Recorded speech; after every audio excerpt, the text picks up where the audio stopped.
일일 시사권장량 채워가세요. 골고루 담았습니다. 당신만을 위한 하루 시사 김성환의 시사야.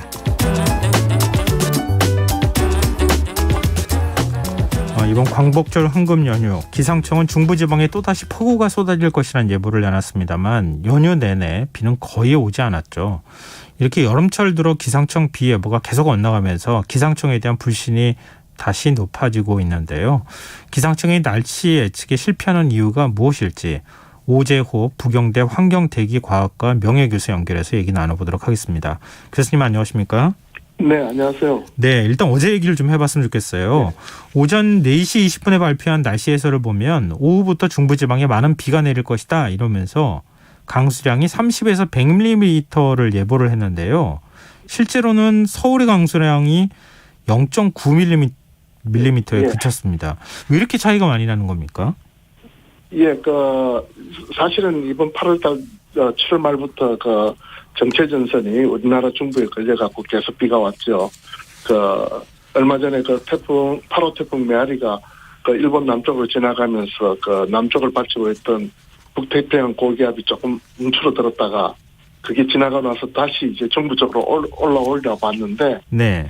접점선이 이제 중부지방보다는 약간 군산이나 조금 남쪽에 형성이 됐죠. 그러다 보니까 서울에는 거의 비가 오지 않는 그런 꼴이 됐습니다. 근데 연휴 기간 전체를 보면요. 수도권 강수 시점과 강수량 예보가 계속해서 바뀌었는데요. 네. 이게 원래 이렇게 계속 바뀌는 겁니까? 아니면 예측이 좀 어려운 겁니까? 네, 이번에 정체전선 따라서 문교구름이라는 것들이 이제 총총이 박혀서 이게 지나가면서 비가 오거든요. 네.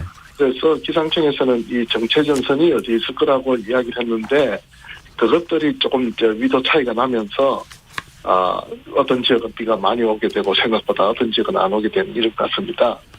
반경이 되게 문교구름 하나가 반경이 한 10km 정도밖에 안 되지 않거든요. 그래서 위치에 따라서 큰 차이가 날 수가 있습니다. 네, 최근 중부지방에 내렸던 기록적인 폭우 역시 기상청 예보보다는 양도 많았고 그래서 좀 정밀하지 못해서 아쉬움이 남는다 이런 얘기도 있는데요. 네네. 일단 예보가 맞았다 아니다, 아니다 오보였다 이렇게 판단하는 기준이 되는 예보 적중률 그리고 네. 강수 마침률 차이에 대해서 좀 설명해 주시면 어떨까 싶어요.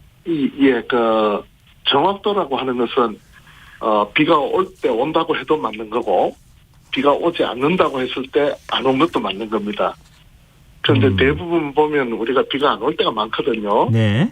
그런데 우리 일반 시민들이 느끼기엔 비 올 때 맞춰달라 그러지 비 안 올 때 하는 건 나도 하겠다 이렇게 생각을 하죠. 네네. 그래서 이제 기상청에서는 또 사람에 따라서는 비가 안 오는 걸 또 맞춰야 되니까 그렇게 해서 이제 우리가 정확도로 해서 비 오는 것하고 비가 오지 않는 것 맞춤까지 다 합쳐서 하는 게 정확도고요. 예. 그다음에 맞춤률 하는 것은 뭔가 하면 이것은 비 올 때 온다고 맞춘 겁니다. 그러면 어떻게 되는가 하면 네. 지금처럼 지역이 예를 들어서 서울지방이 중부지방 온다고 했는데 이게 조금 경기 남부로 내려갔다 이러면 어떤 꼴이 되는가 하면 서울 쪽도 다 틀렸고 경기 남부도 다 틀린 꼴이 되죠. 네네. 그런데 네. 전체적으로 보면 위치가 조금 남쪽으로 내려가서 나름이지 기상청 나름대로는 이제 했으니까 그런 면에서 좀 억울한 면이 있죠. 네, 예를 들어서요. 지난 8일 기상청은 수도권에 최대 250mm의 비가 내릴 것으로 예보했는데요. 동작구에만 400mm 넘는 네. 비가 왔거든요. 이럴 예. 경우에 강수 마침률은 어떻게 되는 겁니까? 그냥 맞히긴 맞춘 겁니까? 예, 우선은 비가 강수 유무를 가지고 앞에서 마침이라 정확도로 따졌으니까요. 예. 그거는 맞는데, 근데 이제 우리 시민들이 느끼기에는 250mm 오는데 400mm가 왔으니까 엄청나게 150mm나 틀렸지 않냐. 그런데 정확도를 강수량을 가지고 우리 이야기할 때도 비가 작을 때는 2mm, 5mm, 10mm 이렇게는 구분이 가는데 예. 이게 이제 100mm 넘어가면 200mm는 바로 옆집입니다. 차이는 100mm 나지만은 예보관들이 생각할 때는 비가 굉장히 100mm만 해도 굉장히 많이 오는 날이거든요. 예. 거기서 이제 200mm나 또 400mm 되는 차이가 좀 있을 수 있고 이것은 또 왜 그렇게 이런 차이가 있는가 하면 앞에 말씀드린 것처럼 문개구름에서 생기는데 반경 한 10km 되는 이런 문개구름 안에는 빗물이 약 한 2천만 톤 내지 3천만 톤이 들어가 있습니다. 예. 그러니까 이것이 쭉 지나가면 소나기고 그게 지나간 속도가 느려서 한 곳에 오래 뿌리면 이게 이제 물난리가 나는 거죠. 그렇다 보니까 이제 좀 차이가 있습니다. 근데 기상청장은 기후 위기로 예보 난도가 증가하고 있다 이렇게 말하기도 했는데요. 그동안 이제 쌓아왔던 기상 관측 자료가 무용지물이 될 정도로 지금 기후 변화가 심각하다 이렇게 볼 수 있습니까? 예, 그 뭐 우리나라뿐만 아니라 전 세계적으로 지금까지 겪어보지 못했던 일들이 자꾸 생깁니다. 과거에는 우리가 기후가 크게 변하지 않을 때 과거 쭉 관측했던 통계 자료 가지고 우리 흔히들 이야기하는 뭐 10년 빈도, 100년 빈도 이렇게 이야기하거든요. 네. 그런데 우리가 갖고 있는 모집단이 자꾸 변해버리니까 과거에 갖고 있는 우리 통계적인 상식들이 전혀 통하지 않죠. 그래서 요즘은 뭐 100년 빈도 이런 말을 잘 하지 않는 쪽으로 이렇게 가고 있습니다. 이렇게 된 것도 마찬가지로 기후변화에 의해서 이 문경구름이나 이런 것들이 점점 더 발달되기 때문에 네. 이것들 맞추기가 쉽지 않습니다. 근데 기상청 예보가요. 유독 여름에 많이 틀린다고 하더라고요. 그게 어떤 그렇습니다. 기상의 변화가 많기 때문입니까? 여름에 이제 문경구름들이 많이 생기죠. 겨울보다는. 네네. 그렇게 하다 보니까 아마 여름철이 굉장히 어려서 다른 말로 하면 기상청에서 우리 흔히 하는 말로 곳에 따라 때때로 비가 온다, 소나기 온다 이런 이야기하면 우리는 그렇게 틀릴 일이 한 번도 없지 않냐 이렇게 이야기합니다. 예. 그런데 실질적으로 기상 데이터를 여름철에 보면 정말 비구름이 여기저기에서 곳에 따라 때때로 나옵니다. 그러니까 기상청에서는 그렇게 하는데 이제 듣는 시민들은 내 머리 위에 비가 안 떨어지는데 예, 그렇게 하다 보니까 전체를 보지 못하고 자기 위주로 보다 보니까 서로 이렇게 차이가 좀 인식 차이가 있는 것으로 알고 있습니다. 근데 우리나라 기상청만 이렇게 오보가 잦은 편입니까? 아니면 다른 나라도 그런 겁니까? 뭐 제가 다른 나라 다 가보진 않는데 뭐 대략 제가 있는 나라에서는 다 이것이 공통적입니다. 기상청에서 뭐 행사하는데 비가 왔다 이러면 물론 행사를 한 사람이 예보관들이 행사를 결정하지 않는데 네. 그럼에도 불구하고 그렇게 이제 조금은 좋건데 다른 나라에 비해서 다른 나라는 그냥 뭐 이런 이야기 있습니다. 돌멩이가 기상 예보관보다 낫다 이런 이야기를 합니다. 그렇게 뭔가 돌이 젖어 있으면 비가 온 것이고 예. 돌이 하얗면 눈이 온 것이고 뭐 이런 식으로 돌이 말라 있으면 맑은 날이다 이런 식으로 하는 이야기를 그냥 뭐 웃자고 하는 이야기에 가까운데 우리는 이제 그런 게 조금 더 심각하게 이제 기상청적으로 비난을 많이 하는 쪽이죠. 기상청장이나 뭐 예보관들의 경우에는 항상 우산을 갖고 다닌다는 게 맞습니까? 네, 그렇습니다. 왜냐하면 리스크를 방지하고 우리가 재난 방지할 때도 그런 생각을 하거든요. 예. 하나 더 갖고 다니는 게 이제 그 리스크를 막을 수 있으니까 그렇게 하는데 그런데 그쪽 사람들 이야기 들으면 또 이 우산을 할 때 같은데 이게 사무실로 갈 때 사무실로 다 우산이 몰리고 그래서 비를 맞게 되고 또 집으로 가져가면 집에 다 몰려서 비를 맞게 되고 그런 경우도 있다고 합니다. 네. 자, 해외 일기예보 사이트나 앱을 찾아다니는 이른바 기상망명족도 적지 않은데요.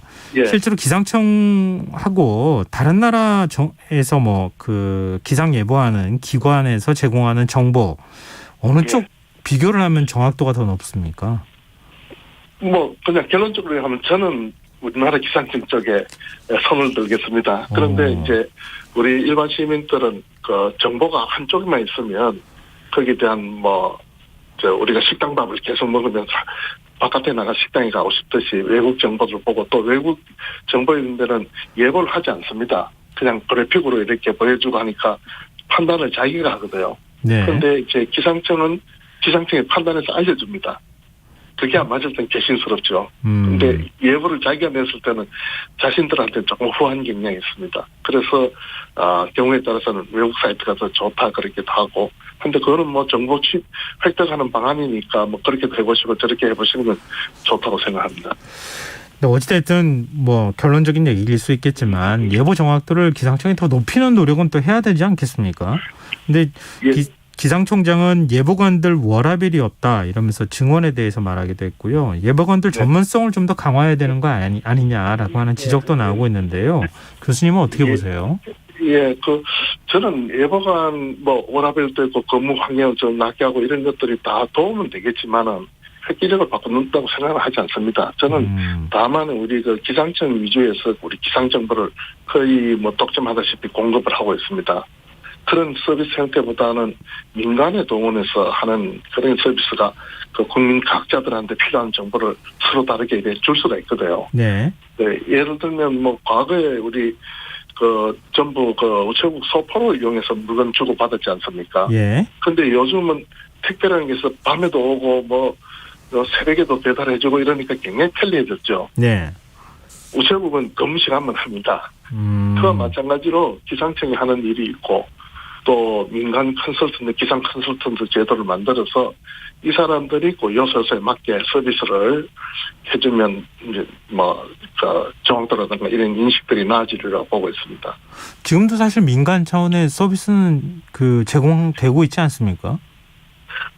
그런데 이렇게 보면 지금 분위기가 기상청이 워낙 이래 제가 조금 전에 독점은 아니지만 독점을 가깝게 하다 보니까 민간은 뭔가 하면 거기에 대한 수수료를 받고 적당한 수수료가 나야지 운영이 되는데 예. 시민들은 솔직히 말씀드리면 우리 휴대폰에 날씨 앱을 많이들 깔고 있는데 돈 내고 가신 분은 저는 못 봤습니다. 그러니까 그런 정보에 대해서 아직은 우리가 지불할 용의가 없는 거죠. 그래서 조금은 시장이 성숙도 되면 앞으로는 민간 쪽으로 가야 될 겁니다. 왜냐하면 우리가 이번 주말에 행사가 있다든가 이 결정할 때 주초에 대게 결정을 하고 그때 일기예보를 참조하거든요. 네. 그런데 일기에는 시시각각 변하니까 아마 민간 컨설턴트가 있다 그러면 그분은 어떻게든 고객들한테 밤이든 어떤 연락을 해서 의사 결정을 계속 이렇게 바꿔 나갈 수 있는 계속 지켜보는데 개인들은 시민들은 그렇지 못하거든요. 그래서 아마 기상청에 아무래도 더 잘 맞출 수는 저는 없을 것 같고요. 서비스를 갖다가 좀 제도화시켜서 민간 컨설턴트 제도화시켜서 하는 게 좋지 않을까. 우리 비경을 예를 들면 옛날에 우리 자동차 검사할 때는 검사소에서만 했지 않습니까? 네. 줄 서고 줄 서기 힘드니까 위탁해서 너가 대신 가져가서 하게 되는데 요즘은 민간 정비소에서 다들 하니까 예. 굉장히 편하게 동네에서 다들 하지 않습니까? 이와 마찬가지로 제도 전환이 좀 필요한 게 아닌가 이런 생각입니다. 네, 알겠습니다. 오늘 말씀 여기까지 듣겠습니다. 고맙습니다. 네. 예, 지금까지 오재호 부경대 환경대기과학과 명예교수였습니다.